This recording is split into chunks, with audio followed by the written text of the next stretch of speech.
일기예보를 보면서 장마가 이제 시작된다고 어제부터 이제 비가 내린다고 해서 제가 이번 주 지난주 한 주간 동안 이제 휴가 기간이었는데 계속 머릿속에 근심했던 것이 하나 있었습니다. 장마가 시작되면 2층에 그 난간에 계속 물이 흘러서 또 나무가 다 썩을 텐데 나중에 되면 문제가 될 텐데 계속 근심을 했어요. 그러다가 목요일 날 제가 큰맘 먹고 실리콘을 주문을 했습니다. 내가 올라가야 되겠다 그렇게 하고 그래서 실리콘을 준비하고 그저께 금요일 날 어제 하루 종일 빨리 좀 왔으면 좋겠는데 비가 오기 전에 빨리 해야 되는데 다행히 이제 비가 오기 전에 왔어요. 근데 저는 이제 빨리 해서 비가 안 샜으면 좋겠다 해가지고 근심을 했고, 우리 여사가는 무슨 근심을 한 줄 아십니까? 80kg나 되는 사람이 거기 올라간다니까 무너질까봐 거기 올라가서 이렇게 바르다가 무너질까봐 급기야는 제가 올라간다니까 내가 올라갈까 그러더라고요. 이게 창문을 넘어가서 이렇게 내려가는 게 쉬운 일이 아닌데 당신 내가 올라갈게, 내가 그래도 가벼우니까 내가 올라가서 할게요. 그래도 그거 할 줄 알아요? 그랬더니 자기 할 줄 알 것 같대. 그래서 안 된다고 제가 올라간다고 그랬더니 아무 근심이 없는 우리 예준이는 신나게 점심만 먹고 있고 저하고 여사관하고 같이 했습니다. 여사관은 계속 본 게 뭐냐면 계속 근심한 거예요. 어떤 걱정을 했냐면 떨어질까봐, 무너져서 떨어질까봐. 그래서 제가 떨어지면 얼른 119 부르라고 했거든요. 얼른 119 불러서 빨리 병원에 갈 수 있게 해달라 그렇게 했는데 어쨌든 잘 해놓고, 비가 어제 엄청나게 왔어요, 밤에. 그렇죠. 그래서 제가 어제 밤중에 한 3번 정도 내려가서 점검을 했습니다. 비가 안 새더라고요. 그래서 얼마나 마음에 기쁨이 있는지 하나님 앞에 할렐루야 했습니다. 또 오늘 아침에 일어나서도 씻자마자 바로 내려가서 비가 샜는지 안 샜는지, 또 내려오면서 또 비가 샜는지 안 샜는지, 그런 모든 삶 속에서 어떤 것 하나하나가 우리 안에 근심이 안 되는 것이 참 없다라는 생각을 해봤습니다. 영어로 행복이 뭐예요? 해피니스거든요. 해피니스인데 축복은 블레싱입니다. 해피니스라는 단어는 해픈이라는 단어에서 이제 만들어진 단어인데, 해픈이라는 것은 우연히 발생하다라는 그런 뜻을 가지고 있어요. 그러니까 행복이라는 해피니스라는 것이 우연히 돈을 벌게 되는 것, 또 우연히 출세하게 되는 것, 또 운 좋게 앞길이 활짝 열리게 되는 것, 이런 것들을 표현하는 그런 단어가 될 수 있을 것 같아요. 근데 성경에서 말하고 있는 이 축복이라는 단어, 이런 의미의 이제 블레싱이라는 단어는 해피니스가 아니라 블레싱이라는 이 단어를 사용하고 있는데, 이 단어는 블리드라는 이 단어에서 이제 파생이 된 단어입니다. 그러니까 블리드라는 단어는 어떤 뜻이냐면 피를 흘리다라는 이야기예요. 여러분, 그러면 언뜻 무슨 생각이 드세요? 예수님의 보혈이 생각이 나지 않으십니까? 예수님의 보혈로 인해서 축복이라는 것이 예수님의 피의 자사를 통해서 우리가 하나님과의 관계가 회복되어지는 그것이 우리의 축복이다라고 말을 하고 있는 거예요. 그래서 십자가의 보혈을 통해서 거룩하게 되는 것, 또 하나님 앞에 찬양으로 영광 돌리는 것으로 모든 것이 회복되어 사는 것, 이것이 바로 우리에게 블레싱이 되어야 된다라는 거죠. 여러분, 블레싱 하시길 주의 이름으로 축복합니다. 여러분, 늘 삶 가운데 예수 그리스도의 피로 인해서 여러분이 하나님과의 관계가 온전히 회복되어지기를 주의 이름으로 축복합니다. 그래서 여러분 삶이 늘 근심이 아니라 블레싱한 그런 삶으로 살아갈 수 있기를 간절히 소망합니다. 오늘 본문은 어려움과 고난 가운데 있었던 고린도 교회에게 바울이 보낸 편지죠. 이 편지를 받았을 때 고린도는 지난주에도 제가 고린도전서 말씀 이제 함께 나누면서 고린도의 부유한 도시다라고 말씀을 드렸었고, 굉장히 또 타락한 도시였다라고 말씀을 드렸습니다. 근데 이 도시 안에서 바울의 전도를 받은 그리스도인들은 대부분 어떤 사람들이었냐면, 다 100%는 아니었지만 대부분의 사람들이 서민들이었습니다. 서민 계층에 속했던 사람들이었는데 그 도시의 부유 앞에 상대적으로 서민이다 보니까 박탈감을 느끼게 되었고 좌절감을 안고 살아가던 그런 사람들이었었어요. 그런 사람들에게 예수님께서 복음을 전했을 때 그들이 복음을 받아들였고 그들이 소망하는 것이 이제는 내가 해피니스한 그런 삶을 살 수 있겠구나라는 생각을 가지고 살았어요. 근데 여러분 과연 그랬습니까? 그 사람들의 삶의 앞에는 오히려 설상가상으로 그들은 희망으로 선택했던 예수님에 대한 그 믿음 때문에 오히려 그 도시 사람들에게 조롱과 핍박을 받으면서 살아갈 수밖에 없는 그런 지경에 이르렀다라는 거죠.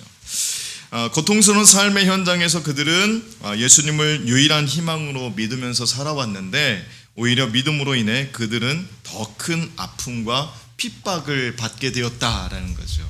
한번 생각해 보십시오. 예수님으로 인해서 소망을 품고 살아가려고 예수님을 잘 믿었는데 그것이 오히려 그 사람들에게는 더 어려움으로 다가왔다고 한다면 여러분 근심이 되겠습니까? 안 되겠습니까? 고민이 될까요? 안 될까요? 예수님을 믿으면서도 그들의 삶 가운데는 근심이 끊어지지 않았다라는 것이요.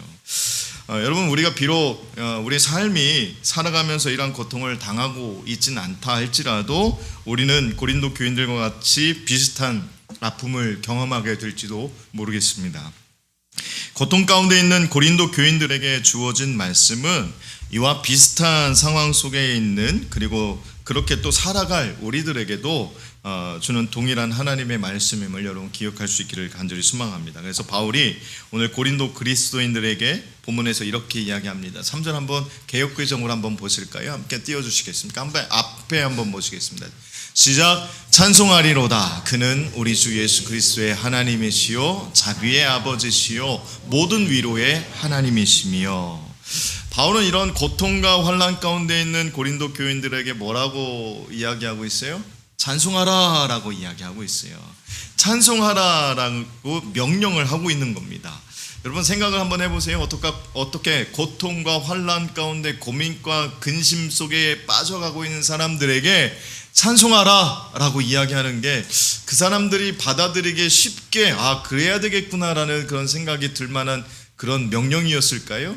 아니었을 거예요. 찬송하라 라고 했을 때 어쩌면 그 말에 반발을 할 수도 있었던 그런 상황이 아니었을까라는 생각을 합니다. 왜 바울은 찬송하라고 했을까요? 근심 가운데. 왜냐하면 찬송의 이유가 우리가 처해 있는 어떤 환난, 고통 이런 것 가운데 우리가 환경과 조건이 우리가 찬송해야 될 그런 조건이 아니기 때문에 그렇습니다. 찬송의 이유는 찬송의 대상인 하나님 바로 그분이 우리의 찬송에 합당하신 분이시기 때문에 우리가 찬양을 드릴 수밖에 없다라는 거죠.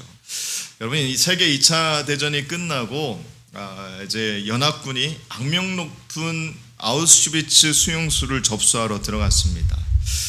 그곳에 군인들이 들어가 보니까 완전히 지상에 있는 지옥과 같은 그런 모습을 하고 있었어요. 죽음의 흔적들이 여기저기에 막 이렇게 깔려 있었습니다. 근데 한 연합군 병사가 이 간방도 가보고 저 간방도 가보고 수용소의 벽들을 뒤지다가 어느 벽 앞에서 딱 앞길을 멈춰 섰습니다. 그는 망연자실한 표정으로 오랫동안 그 벽 앞에 서 있었는데 그는 도저히 그 벽에서 떨어질 수가 없었다라는 것이요. 왜냐하면 그 벽에 찬송가의 가사가 있었기 때문에 그렇습니다. 끔찍한 지상의 지옥인 수용소의 벽에 거기 갇혔던 어느 그리스도인이 써놓은 신앙 고백적 찬양의 가사가 그의 눈길을 사로잡고 있었습니다. 그 벽에는 이런 찬송가의 가사가 있었습니다. 좀 전에 우리가 함께 불렀던 찬송가죠. 그 크신 하나님의 사랑 말로 다 형용 못하네. 저 높고 높은 별을 넘어 이 낮고 낮은 땅 위에 죄범한 영혼 구하려 그 아들 보내사 화목제로 삼으시고 죄 용서하셨네. 하나님 크신 사랑은 측량다 못하며 영원히 변치 않는 사랑 성도여 찬양하세. 여러분 한번 생각해 보세요. 여러분 우리가 가만히 앉아서 여러분 좀 전에 우리가 헌금 찬양으로 함께 불렀지만 이렇게 앉아서 부를 수 있었던 그런 찬양이 아니었습니다. 어떤 상황이요? 죽음 앞에서 불렀던 찬양입니다. 여러분 죽음 앞에서 불렀던 찬양이 다른 찬양도 아니고 그 크신 하나님의 사랑 말로 다 형용할 수 없다라는 찬양을 했어요. 이게 쉬운 고백일까요? 여러분 도저히 만약에 제가 이 상황이 되었다라고 한다면 이 찬양이 내 입술에서 과연 나올 수 있었을까라는 그런 생각도 해보게 됩니다. 지옥과 같은 수용소에서 어떻게 죽음을 앞둔 상황에서 하나님을 찬송할 수 있었을까요? 고통의 한가운데서 조차 찬송할 수 있었던 이유는 고통에 눈을 집중시키지 않고 자신들을 여전히 사랑하고 계시는 하나님 앞에 시선을 맞췄다라는 것으로 우리가 이해할 수 있을 것 같습니다. 자신의 환경을 보면 도저히 감사하고 찬송하지 못할 상황이었지만 그러한 상황 속에서도 찬송할 수 있었던 것은 그들은 상황을 보지 않았다라는 거예요. 여러분 우리 상황이 여러분 살아가면서 녹록지 않을 때가 얼마나 많이 있습니까? 과연 내가 이해할 수 없는 그런 상황이 우리 앞에 딱 놓여 있을 때도 얼마나 많이 우리 앞에 있습니까? 그런데 오늘 이 아우슈비츠 수용소에 갇혀 있었던 이 수용수처럼 우리가 주님 앞에 찬양할 수 있는 그 은혜가 있기를 주의 이름으로 축복합니다. 바울이 그래서 그렇게 우리에게 명령하고 있는 거예요. 찬송하리로다 라고 우리에게 말하고 있습니다. 바울은 고린도 교인들에게 비록 그들이 찬송하기 힘든 상황에 있었지만 찬송하라고 명령하면서 찬송해야 될 대상인 하나님, 찬양받기 합당하신 하나님이 어떤 분이심을 먼저 말하고 있습니다. 우리가 찬송해야 할 하나님, 찬양받기 합당하신 하나님은 우리 주 예수 그리스도의 하나님이심을 여러분 기억할 수 있기를 주의 이름으로 축복합니다. 예수님을 통해 자신을 보여주신 그 하나님이십니다. 그러면 우리가 찬양할 우리 주 예수 그리스도 하나님은 어떤 하나님이실까? 첫 번째는 찬양받기에 합당하신 우리 주 예수 그리스도의 하나님은 자비의 아버지다라고 하는 거죠. 여기서 자비라는 말은 영어로 컴패션이라는 말로 쓰여져 있어요. 즉 우리의 하나님은 우리에게 컴패션을 가지고 계신 분이십니다. 컴패션이라는 말은 패션을 지닌다라는 것인데, 즉 예수 그리스도의 아버지이신 하나님은 우리와 같은 열정, 같은 마음을 가지신 분이다라고 말씀하고 있는 거예요. 고통 가운데 있는 고린도 교인들에게 바울은 찬송해야 될 하나님은 바로 우리와 같은 마음을 품으신 분이라는 것을 강조하고 있습니다. 하나님은 예수님을 통해서 인간이 되심으로 우리와 같은 마음을 품어주셨습니다. 여러분, 같은 마음을 품는 것이 고통받는 사람들에게 얼마나 큰 위로가 되는지 여러분 잘 아십니까? 여러분, 최근에 우리나라에 수없이 많은 이런 큰 사건 사고들, 많은 사람들이 죽게 되는 안타까운 일들이 있었죠.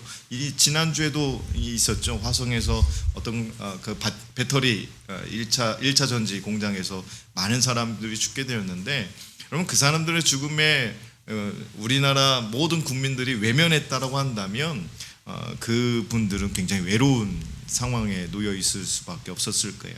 근데 분향소가 차려지고 주변에 많은 사람들이 가서 분향하고 거기 가서 또 추모했습니다. 미국의 인디애나주의 어떤 시골 마을에 브라이언이라고 이름을 가진 15살 어린 나이의 이야기입니다. 이 소년이 브레인 튜머라는 병을 앓게 되었어요. 그러니까 뇌종양의 그런 일종이었는데, 여러분 뇌종양에 걸리면 치료를 받을 때 방사선 치료를 받는다고 해요. 방사선 치료를 받고 이렇게 하다 보면 머리가 다 이제 빠져버린다고 합니다. 그래서 이렇게 치료를 여러 날 동안 받다 보니까 많이 좀 좋아졌어요. 이제 15살 정도 되면 중학교 한 2학년쯤 되는 나이죠. 그래서 학교에 가려고 하다 보니까 이제 학교를 갈 수 있는 그런 상황이 돼서 학교에 가게 되었습니다. 이제 이 소식을 들은 반 아이들이 대략 한 20명 정도 되는 반 아이들이 브라이언이 이제 치료를 어느 정도 받아서 많이 좋아져서 학교에 오게 됐대. 그런데 문제가 있어. 이 아이가 브라이언이라는 내 친구가 머리가 다 빠져서 어쩌면 이 아이가 학교에 머리가 다 빠진 상태로 학교에 오면 부끄러워할 수도 있고 또 좀 자존감이 떨어질 수도 있고 자존심이 다칠 수도 있겠다라는 생각을 갖게 됐어요. 그래서 한 친구가 반 친구들에게 이제 문자 연락을 했습니다. 브라이언이 이제 학교에 오게 됐는데 우리가 학교에 오게 되는 이 브라이언에게 어떻게 활용했으면 좋을까라는 서로 이제 이야기를 하다가 우리 다 같이 머리를 밀자. 20명 아이들이 다 같이 머리를 밀자. 그렇게 합의를 했습니다. 머리를 다 밀고 앉아 있는데 브라이언이 학교에 딱 왔습니다. 여러분 그 마음에 어떤 마음이 들었을까요? 어떤 생각이 들었을까요? 그래도 내 친구들이 나를 기억하고 있었구나.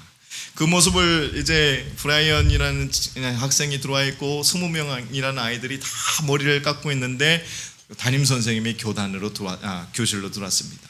선생님 처음 보는 광경에 선생님은 교단에 서서 펑펑 울었습니다. 그 모습을 보고 아이들도 같이 펑펑 울었습니다. 여러분 이 하나의 이 사건은 어떤 걸 우리에게 이야기하고 있습니까? 고통받는 자와 마음을 품는 것, 같은 마음을 품는 그런 모습이었다라고 우리는 말할 수가 있을 것 같아요. 하나님이 우리가 고통받고 있을 때 같은 마음으로 함께 하신다라는 그 자비의 마음이 컴패션이라는 거예요. 그래서 그들과 같이 아파하는 것이 우리에게 말씀하신 하나님의 컴패션, 자비입니다. 우리가 찬양해야 될 하나님은 우리와 같은 마음을 품으신 자비의 하나님이시기 때문에 우리는 늘 찬양할 수 있기를 주의 이름으로 축복합니다. 예수님을 통해서 우리와 같은 마음을 품으신 분이십니다. 그 하나님이 우리의 찬양을 받기에 합당하신 분이다라는 거죠. 찬양받기에 합당하신 그 하나님을 여러분은 여전히 끊임없이 찬양하고 계십니까? 두 번째는 본문을 찬양하기에 합당하신 우리 주 예수님의 하나님을 위로의 하나님이라고 말하고 있어요. 하나님께서 예수님을 통해서 내 곁에서 우리를 도와주시는 분이다라고 소개하고 있습니다. 우리가 고난당하고 환난당하고 아픔 가운데 있을 때 우리와 함께 하시는 분이십니다. 여러분 믿으십니까? 여러분 우리가 고난당하고 아픔 가운데 있을 때 우리가 위로가 필요할 때 우리에게 위로로 함께 하시고 찾아와 주시는 분이다라는 거예요. 일본의 기독교 작가인 엔토 슈샤쿠의 작품에 침묵이라는 그런 소설이 있습니다. 일본에 처음으로 천주교가 들어가던 때의 이야기를 엮은 소설인데요. 이 소설에 보면 일본의 초대교인들이 말로 표현하기조차 끔찍스러운 온갖 박해와 고문을 당하면서 예수를 부인하면 살려주겠다라는 그런 협박을 많이 받게 됩니다. 예를 들면 썰물 때에 바닷가에 십자가를 세워놓고 거기에 사람을 비틀어서 메어두었습니다. 민물때가 되어 바닷물이 밀려오면 사람들이 어떻게 될까요? 죽게 되겠지요. 그런데도 불구하고 예수님을 부인하면 살려줄게, 풀어줄게 라고 이야기를 했는데도 불구하고 아무도 그 협박, 또 어떤 그런 회유에 아무도 넘어가지 않았습니다. 이 사람들에게 복음을 전했던 포르투갈 신부는 이렇게 죽어가는 성도들을 보면서 하나님 앞에 간절히 이렇게 기도합니다. 하나님, 저들을 죽음에서 구원해 주세요. 그러나 하나님께서는 아무런 응답을 하지 않았어요. 신부는 피땀을 흘리며 더욱 안타깝게 하나님 앞에 이렇게 기도합니다. 하나님, 당신은 왜 침묵하고 계십니까? 라고 물었어요. 그러자 그의 귀에 들려오는 뚜렷한 음성이 있었습니다. 나는 침묵하고 있는 것이 아니다. 나는 그들과 함께 고통을 당하고 있을 뿐이다 라고 뚜렷하게 그의 음성이 들렸습니다.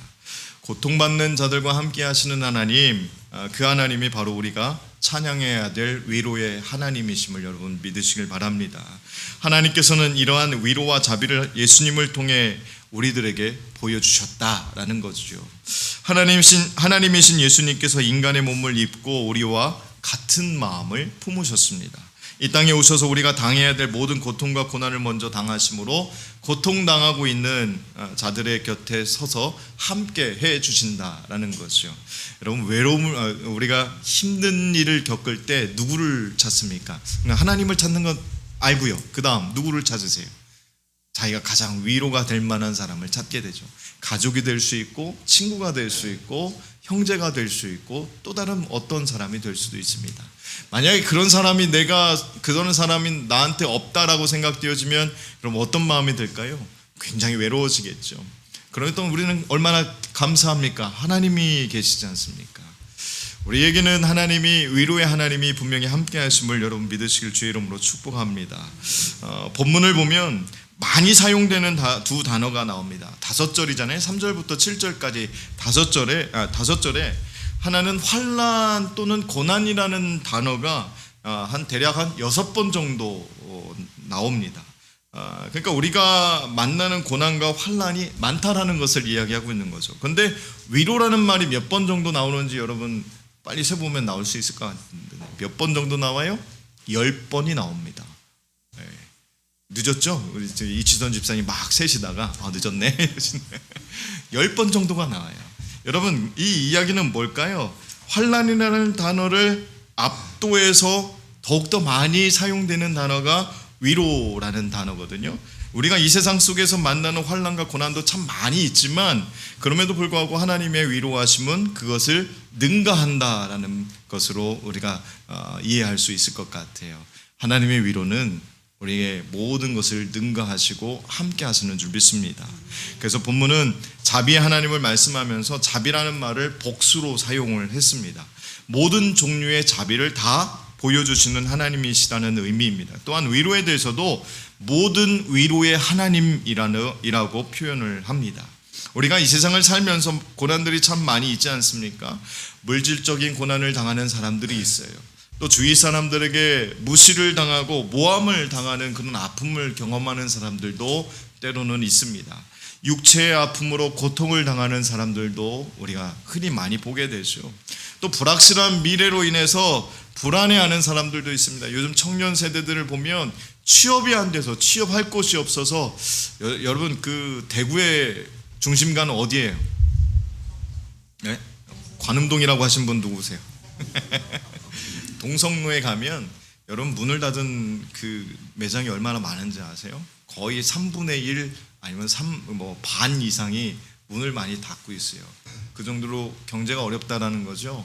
그러니까 사람들이 얼마나 불안해하는 줄 아세요? 여러분 그 경제적인 어려움 때문에 불안해하고 취업이 안 돼서 불안해하고 젊은 세대들이 여러 꿈을 꾸고 여러 가지를 하려고 하는데 미래가 불확실한 거예요. 그래서 불안해하는 거예요. 그럼 그런 고통 가운데 고난 가운데 우리가 살아가고 있어요. 말로 표현할 수 없을 정도로 여러 종류의 아픔들을 우리가 만나게 됩니다. 마찬가지로 우리가 하나님 안에서 경험하는 자비와 위로도 여러 가지죠. 아니 하나님께서 우리 예수님을 통해서 우리들에게 보여주시는 자비와 위로는 고난과 환난을 훨씬 능가하시는 줄 믿으시길 바랍니다. 그래서 하나님은 자비들의 하나님이요 모든 위로의 하나님이심을 믿으시길 주의 이름으로 축복합니다. 우리의 찬양을 받기에 합당하신 하나님은 예수님을 통해서 우리의 고통을 이해하시고 위로하시는 분이십니다. 우리는 예수님의 고난을 통하여 고통 가운데서도 치유받고 위로를 받을 수 있습니다. 그래서 본문 4절과 5절은 이렇게 말씀하시죠. 함께 앞에 보시고 함께 읽겠습니다. 시작. 우리의 모든 환난 중에서 우리를 위로하사 우리로 하여금 하나님께 받는 위로로서 모든 환난 중에 있는 자들을 능히 위로하게 하시는도다. 그리스도의 고난이 우리에게 넘치는 것 같이 우리가 받는 위로도 그리스도로 말미암아 넘치는도다. 여기에도 벌써 위로가 몇 번이나 나와요? 4번이나 이제 표현되고 있죠. 우리들은 살아가면서 예수님이 당하셨던 것과 같은 많은 아픔과 고난을 당하며 살아갑니다. 예수님도 여러분 오셔서 하나님의 아들이셨지만 이 땅 가운데서 수없이 많은 고난도 당하시고 핍박도 당하셨어요. 그러면 우리가 예수님을 믿는다고 해서 우리에게 복이 있지만 그 복으로 인해서 모든 것이 형통하지만은 않다라는 거예요. 우리에게 고난도 있고 핍박도 있고 환난도 있고 어려움도 있고 아픔도 있고 모든 여러 종류의 그런 우리 앞에 어렵게 하는 것들이 참 많이 있습니다. 그럼에도 불구하고 우리들이 당할 모든 고난을 먼저 예수님께서 당하셨다라고 5절에서 말씀하고 있죠. 그래서 먼저 당하심으로 우리의 위로자가 되어주셨음을 말씀하고 있습니다. 왜 예수님께서는 고통받는 자들과 같은 마음을 품고 그들을 위로해 주실까요? 6절과 7절을 같이 이어서 한번 보겠습니다. 함께 읽겠습니다. 시작. 또 너희가 위로와 구원을 받게 하려는 것이요 우리가 위로를 받는 것도 너희가 위로를 받게 하려는 것이니 이 위로가 너희 속에 역사하여 우리가 받는 것 같은 고난을 너희도 견디게 하느니라. 너희를 위한 우리의 소망이 견고함은 너희가 고난에 참여하는 자가 된 것 같이 위로에도 그러할 줄 알미라. 하나님께서 예수님을 통해 고통받는 우리를 위로해 주시는 목적은 뭐냐면 우리도 예수님처럼 고통받는 다른 사람들의 위로자가 되게 하려는 것이다 라고 말씀을 하고 있습니다. 여러분이 고통받는 사람들에게 위로자가 되어주시길 주의 이름으로 축복합니다. 우리는 예수님으로 인해서 위로를 받고 하나님으로 인해서 고통 가운데 우리가 나음을 입게 되는 그런 은혜가 있게 되겠지만, 여러분 예수 믿는 여러분들을 통해서 예수님의 위로가 다른 사람들에게 흘러 넘쳐나기를 주의 이름으로 축복합니다. 예수님이 여러분을 그렇게 사용하기를 원하신다라고 말씀하고 있잖아요. 하나님께서는 비록 아픔의 그 순간은 정말 막막하고 힘이 들지만 이를 통해서 남을 이해하도록 우리를 만들어 주셨다라는 거지요. 고통받는 자와 같은 마음을 품게 만드십니다. 고통당하는 자의 이웃이 되게 해주십니다. 그들의 위로자로 우리를 빚으십니다. 요셉의 인생을 여러분 한번 생각해 보십시오. 우리는 요셉이 성공한 것에만 집중할 때가 참 많이 있어요. 총리가 되었다. 그 총리가 되어서 많은 이들을 윤택하게 했다. 또 다 잘 살게 했다. 자기 형제들을 만나게 했다. 뭐 이런 것들에만 집중할 때가 참 많이 있습니다. 또 용서했던 그 요셉의 삶을 또 보게 되기도 하는데, 그러나 그의 인생에서 늘 고난이었고 늘 고통이었다라는 것을, 늘 아픔이었다라는 것을 우리가 다시 한번 생각해 봤으면 좋겠습니다. 그때 요셉은 그저 하나님 앞에 어떻게 했습니까? 모든 것을 다 내어 맡겼습니다. 내어 맡겼다라는 것을 보게 되면 이것을 구체적으로 한번 생각해 보면 매우 수동적인 자세였다라는 거죠. 수동적인 삶이었습니다. 매우 억울한 인생이었음에도 불구하고 그 인생을 하나님께서 어떻게 하셨습니까? 시편 105편은 요셉에 대한 이야기를 하고 있는 그런 그 시편인데요. 19절에 이런 말씀이 있어요. 한번 같이 읽어보겠습니다. 곧 여호와의 말씀이 응할 때까지라 그의 말씀이 그를 단련하였도다. 여기서 말씀은 요셉의 인생에 구체적으로 하나님께서 개입하셨다라는 것입니다. 여러분, 하나님께서 여러분의 인생에 구체적으로 개입하기를 원하십니까? 여러분, 개입하기를 거부하십니까? 아니면 하나님께서 여러분의 삶 가운데 개입하기를 원하십니까? 하나님의 개입은 우리를 분명히 선한 것으로 이끌어 주실 줄로 믿습니다. 우리가 그 하나님의 개입을 거부한다면, 그 개입을 우리가 주저한다면, 그 개입하심을 하나님 앞에 우리가 다 막아선다면 우리는 우리 안에서 어떠한 역사도 일어나지 않게 됨을 믿으시길, 그렇게 고백할 수 있기를 주의 이름으로 축복합니다. 근심과 걱정으로 도저히 앞으로 전진해 나갈 수 없는 상황이 우리가 이제 남은 인생 동안 그런 경험을 하게 될지도 모르겠습니다. 그러나 그러할 때 우리는 하나님이 어떻게 우리를 인도하실지를 생각하고 그저 수동적으로 하나님 앞에 전적으로 맡기시길 주의 이름으로 축복합니다. 그럼 하나님이 일하신다니까요. 우리가 믿음으로 주님 앞에 우리의 삶을 전적으로 하나님 앞에 맡길 때 하나님께서 일하시게 될 줄로 믿습니다. 그리고 찬양 받으시기에 합당하신 주님 앞에 여러분 그저 찬양할 수 있기를 주의 이름으로 축복합니다.